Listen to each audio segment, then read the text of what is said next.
اعوذ باللہ من الشیطان الرجیم بسم اللہ الرحمن الرحیم الحمدللہ وکفی الصلاۃ والسلام علیک محمد مصطفیٰ و عباد الصالحین اصطفیٰ۔ مواد ہم پچھلی مرتبہ 93 نشست تک بات کر چکے تھے اور اب ہم آگے بڑھ رہے ہیں اور یہ ہے نشست نمبر 94، کفار کی طرف سے سفارت و صلح حدیبیہ، یہ اس کا عنوان ہے۔ ہم گزشتہ نشست میں صلح حدیبیہ کے سلسلے میں بات کرتے ہوئے یہاں تک پہنچے تھے کہ کفار نے حضرت عثمان رضی اللہ تعالیٰ عنہ کو کعبے میں قید کر دیا اور خبر اڑا دی کہ ان کو قتل کر دیا گیا۔ اب آگے بڑھتے ہیں۔ جب یہ خبر حضور تک پہنچی تو ابن اسحاق رحمہ اللہ تعالیٰ کہتے ہیں کہ مجھ سے عبداللہ بن ابی بکر نے کہا کہ جب رسول اللہ صلی اللہ علیہ وآلہ وسلم کو خبر ملی کہ حضرت عثمان کو قتل کر دیا گیا ہے تو فرمایا کہ اب ہم یہاں سے اس وقت تک نہیں ہٹیں گے جب تک کہ اس قوم سے جنگ نہ کر لیں۔ اسی لیے بیعت رضوان ہوئی جو کہ ایک درخت کے نیچے لی گئی تھی۔ لوگوں کا کہنا ہے کہ رسول اللہ صلی اللہ علیہ وآلہ وسلم نے موت پر بیعت لی تھی، مگر جابر بن عبداللہ رضی اللہ تعالیٰ عنہ کا قول ہے کہ حضور نے ہم سے نہ بھاگنے کی بیعت لی تھی کہ ہم کسی بھی حالت میں نہیں بھاگیں گے، جبکہ رسول صلی اللہ علیہ وآلہ وسلم نے سب سے بیعت لی تو سب نے بیعت کی سوائے جدہ بن قیس کے کہ اس نے بیعت نہیں لی، کیونکہ اس نے اس شبے کا اظہار کیا کہ یہ خبر غلط ہے۔ جب اس بیعت کی خبر قریش کو پہنچی تو انہوں نے سہیل ابن عمر کو رسول اللہ صلی اللہ علیہ وسلم کی خدمت میں بھیجا اور کہا کہ تم محمد صلی اللہ علیہ وآلہ وسلم کے پاس جاؤ اور ان سے مصالحت کرو، لیکن خدا کی قسم اس سال وہ واپس چلے جائیں ورنہ عرب باتیں بنائیں گے کہ محمد صلی اللہ علیہ وسلم بزور طاقت داخل ہوئے۔ اور سہیل ابن عمر کو جب حضور نے آتے ہوئے دیکھا تو فرمایا کہ اس آدمی کو بھیج کر قریش نے ہم سے صلح کا ارادہ کیا ہے۔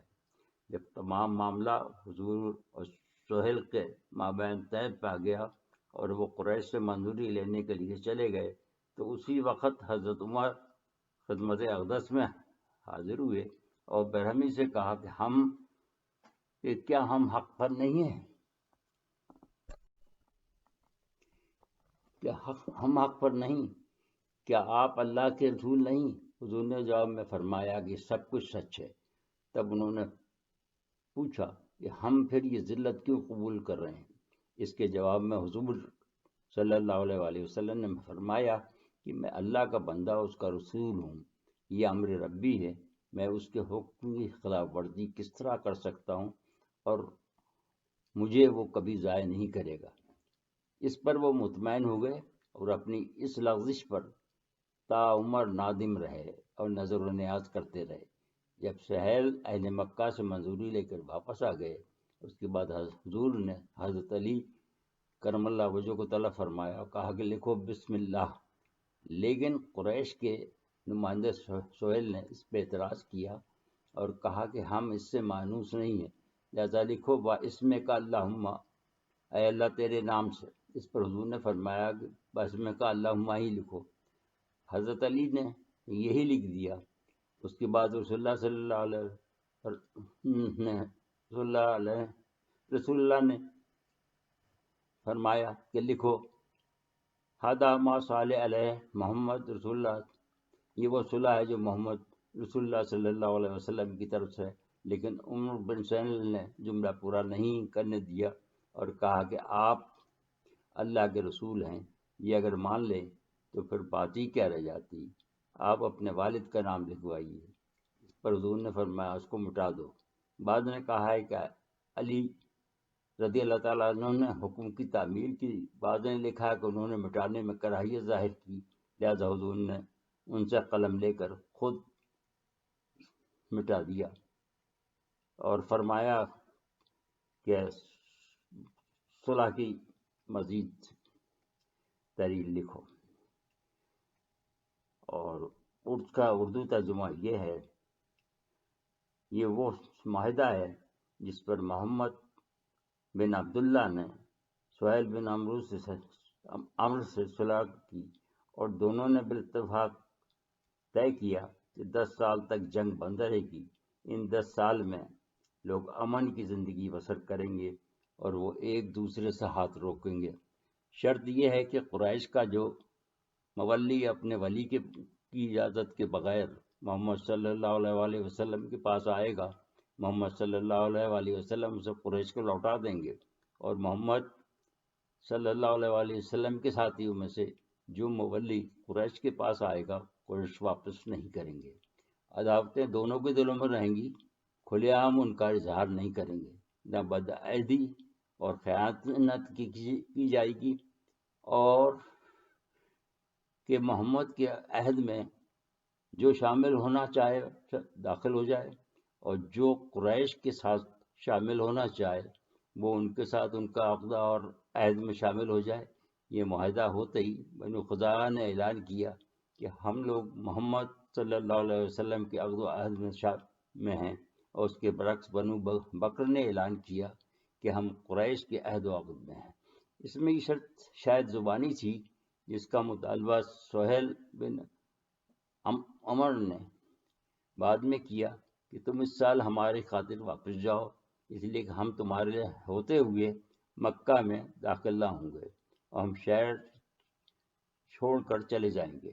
تم اپنے ہمراہیوں کے ساتھ مکہ میں اندر سال داخل ہونا اور 3 روز قیام کرنا۔ تمہارے ساتھ عام سواروں جیسے ہتھیار ہوں گے، اور تلواریں نیاموں میں ہوں گی۔ بغیر ان شرائط کو پوری کیے ہم داخل نہیں ہونے دیں گے۔ اس معاہدے کے سلسلے میں اکثر مسلمان خوش نہ تھے، کیونکہ ان میں یہ 2 دفعات توہین آمیز تھی کہ قریش کا کوئی مولی اگر اپنے ولی سے اجازت کے بغیر آ جائے تو واپس کیا جائے گا، اور اگر حضور کا کوئی مولی بھاگ کر مکہ چلا جائے تو وہ واپس نہیں کریں گے۔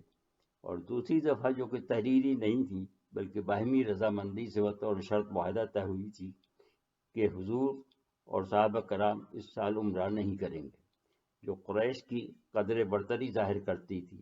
لیکن جب حضور نے بتایا کہ یہ امر ربی ہے تو سابقین تو مطمئن ہو گئے، مگر جو حال میں ایمان لائے تھے یا جن کے ایمان سابقین کے منزل پر نہیں پہنچے تھے وہ رنجیدہ تھے۔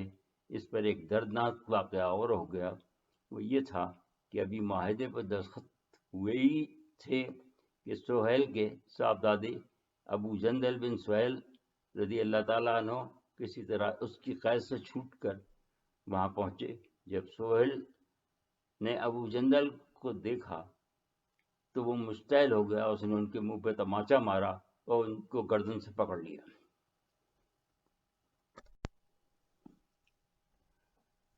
پھر زبردستی مکہ لے جانا چاہا، جس پر صحابہ کرام کے تیور بدلے، لیکن سہیل نے فوراً حضور کو یاد دلایا کہ ہمارے درمیان جو معاہدہ طے پایا ہے اس کے تحت یہ میرا حق ہے۔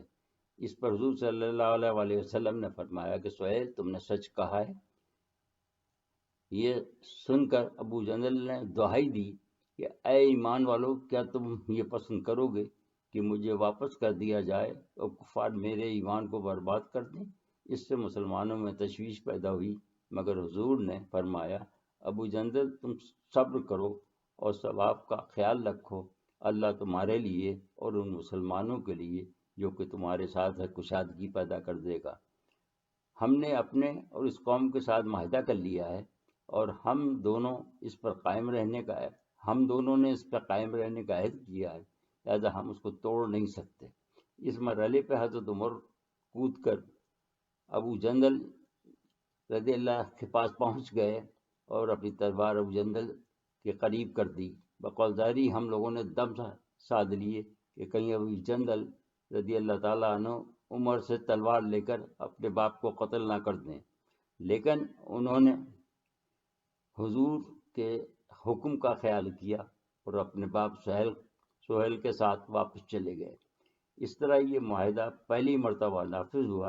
اس معاہدے پر بطور گواہ جن لوگوں نے دستخط کیے ہیں ان کے نام یہ ہیں: حضرت ابو بکر، حضرت عمر بن خطاب، عبد الرحمن بن عوف، حضرت عبداللہ بن سہیل، حضرت سعد بن ابی وقاص، محمود بن مسلمہ، اور کفار کی طرف سے مقرد بن حفص جو کہ سہیل بن عمر کے ساتھ آئے تھے اور اس وقت تک مسلمان نہیں ہوئے تھے، گو کہ ابتدا میں مسلمان جو کہ مدینے سے چلے تھے، مورخین نے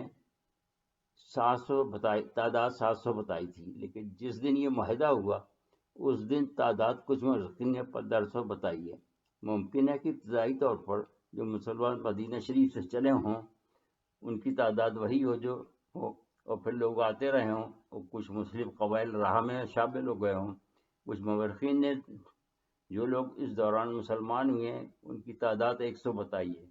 ابن اسحاق رحمہ اللہ علیہ نے کہا ہے کہ اس کے بعد حضور مقام حل میں جو کہ حدیبیہ کی طرف سے حدود حرم میں داخل ہے، اپنے خیمے سے نکل کر داخل ہوئے، واضح رہ کہ مکہ کے چاروں طرف حدود حرم کی نشاندہی کی ہوئی ہے جس میں غیر مسلم کا داخلہ ممنوع ہے، اور ان کے فاصلے مختلف ہیں۔